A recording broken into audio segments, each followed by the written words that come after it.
Hey everybody, welcome back to my August bench update. Short and sweet. It's the summer, nobody's watching. I've threatened this last few years, I just really need to do it, why I just give up for the summer because on YouTube, because there's no views. I mean, go from thousands down to a couple hundred a video because everybody's busy doing other stuff. It's very much a seasonal hobby. Winter, when it gets dark nights, is when the views go up, people more modeling, more interested. So maybe I need to make the channel a bit more seasonal, I guess. So not really much happening. Not much happening for me either. I did finish a build about 2 weeks ago, the F-35C. So let's go ahead and take a look at that one. There you go. We're finished. The F-35C from Tamiya 48 scale. What a great kit. It's Tamiya, modern jet, so you know it's going to be awesome.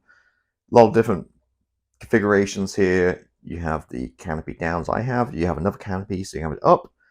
And the wingtips come off. So you can do, you have an extra sprue. So you can do up or down wings. I want down to get the full size of the aircraft. But you can have those options. Now, I didn't bother building or painting the other set. I just left it as is. So I'm not going to mess around and change the configuration on this. But yeah, really good kit. So, a little bit two minds. I was going to really kind of beat this thing up because these seas out in the ocean are really getting corroded in real life. If you look at pictures, they're just, this radar absorbent material is just getting really kind of messy. So I painted it with my custom paint. If you don't know what color I used, go back a few weeks to a previous video I did. I did a separate video where I just talked about the paint mix I did for this to get the sheen. It looked really great, clean. But then I wanted panel line wash, so I did that. And then I think, let's just try something real quick to see how it looks. So I went with the flooring models, as I always do, but instead of dark dirt, I got the rust here. Just watered it down, about 50-50 water, and just kind of just spread it on the back spine here, across the wings, let it dry, and wiped off. Well, what I did, a lot of it, again, it's so watery, a lot of it kind of evaporated. But it left me this effect, and I really like it. It gives that little bit of that corrosion you see, but not kind of too over the top.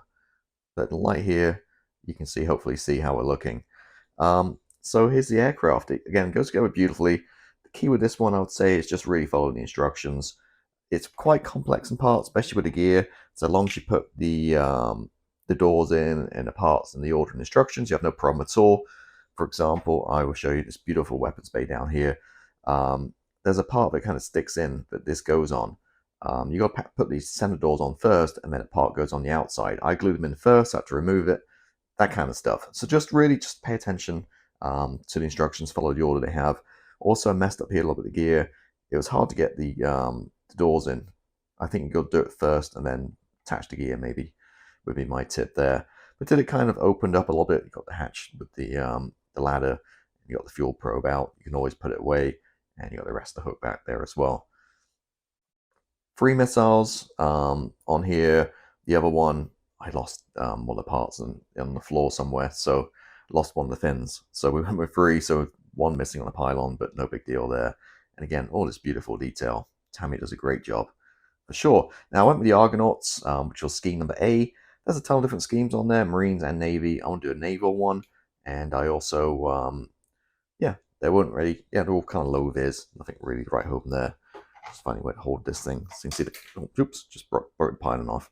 So there we go. If you can, if it focuses, you can see painted the pilot figure in there in a cockpit. It's all out of the box, no extra stuff on this at all. And as always, I like the canopy down so it doesn't spoil the lines of the aircraft, and I glue it, just place it on it so you can see. Gap there is where you'd put the open canopy, which kind of sits up there like so, opens frontwards. But that's it. That's the F-35C. Again, beautiful kit. Really enjoyed it. It took a lot longer than I expected to build. Couple of reasons. Firstly, a lot of painting. It does come with decals, but I found just painting all the lighter areas, masking and painting, which took a long time, was the way to go. Painted all separately, like the tails and the stabilizers, then glued them on once it's all painted and weathered at the very end. Did put a couple of decals on the underside, along the grey ones, along the flaps, and they just kind of came off when I tried to remove the wash. They didn't stick very well. The decals weren't great, a little bit thick, so I did have to put a clear coat down over the top to kind of embed them in and kind of hide that kind of carrier film there. But yeah, typical Tamiya, as I mentioned, went together really well. Looks awesome, very stable. The gear goes in really well. Thing ain't going anywhere. It's rock solid. No nose weight or anything like that in it. And there we go. So yeah, hopefully you enjoyed. Well, I say enjoyed. I didn't do a build video for this one, but took a long time, as I mentioned. I think I was expecting to take 2 or 3 weeks. It took me a couple of months. I had some trips in between, and again, just a lot of work. It's Tamiya, so it goes together great. Everything was detailed, no problem at all. Just a lot going on here, especially when you see the underside again.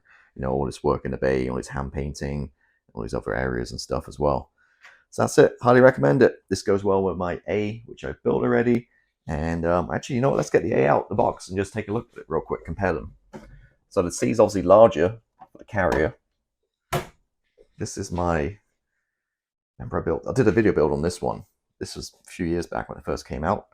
Now this is the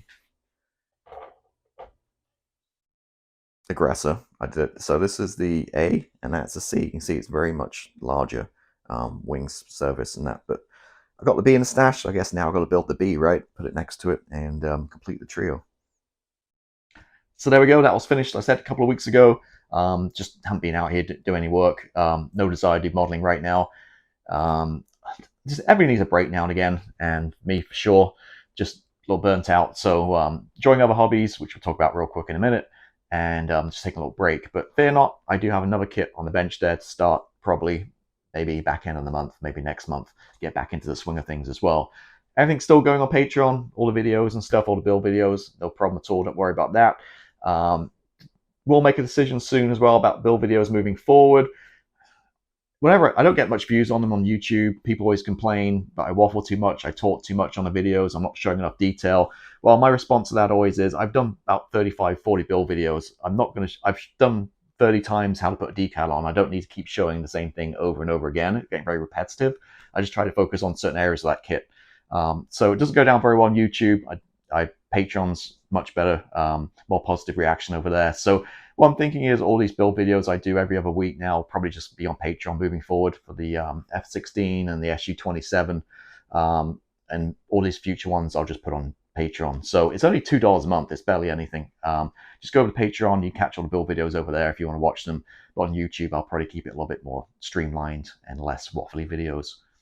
That's what people want, I guess. Just a short attention span, 5-10 minute video, music, no talking, for a 3-month build project is what people want. So that's, I guess, what we'll do. So there we go. So have been busy other projects. So I got back into flight simming. So I did this back on P3D X-Plane 11, about 2018 to 2020-ish. I got into flight simming. Kids got busy, didn't have time, work, all that kind of stuff. So sold all the equipment, moved on to other hobbies, such as model making more.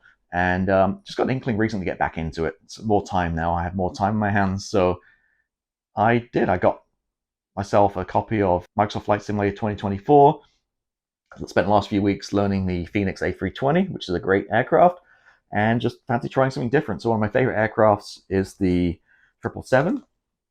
And so I downloaded and purchased the PMG 777-200, and currently learning how to these checklists and stuff, how to fly that with different systems, which is very interesting. Keeps my mind active. Just being a Gemini, always need my mind active on different projects. This is a really cool guide. So if you go to PMDG forum, actually this is actually written by a real life 777 pilot with like 12,000 hours, and he's gone through and written a whole guide on how to fly the aircraft in real life. And the modeling is such that you can replicate this in the simulator. So very cool. So that's kind of what I've been up to recently and what I'm doing right now. I'm occupying my time. So rather than being out here modeling, I'm learning how to fly a Boeing 777 on my computer at home. So there we go. So that's really it. Short and sweet video. Again, summer, nobody's really watching. Nobody's really modeling so much. So we'll pick things up probably more in the fall, see more content then. And again, if you want to build videos, just go to Patreon. It's a way better community over there to catch this. But yeah, thanks for watching. Catch you next time.